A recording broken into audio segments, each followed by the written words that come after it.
কিন্তু রাসূল এমন এক ব্যক্তি যিনি আদম থেকে শুরু করে কিয়ামত পর্যন্ত যত মানুষ সৃষ্টি হয়েছে, সৃষ্টি হবে, বর্তমানে আছে, সবার সমস্ত কর্ম উপস্থিত থেকে দেখেন এবং সাক্ষী দেবেন।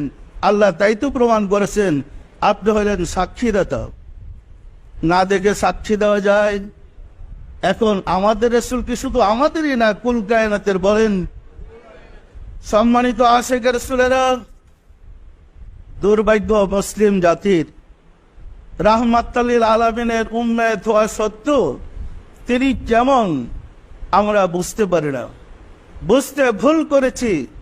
রাহমাতুল লিল মক্কা, রাহমাতুল লিল মুসলমান রাসূল নয়, রাসূল সমগ্র সৃষ্টি জগতের কুল কায়নাতের রহমত। যেখানে রহমত উপস্থিত থাকে না সেখানে হয় গজব। কি বলেন? যেখানে রহমত থাকে সেখানে গজব থাকতে পারে না। তাহলে সমগ্র সৃষ্টি জগতে রহমত আছে না নাই? রহমত না থাকলে প্রাণীকুল বাঁচতে পারত না, রহমত না থাকলে সবই ধ্বংস হয়ে যেত। তাহলে সব জায়গায় রাসূল বিরাজমান আছে, আছে না নাই?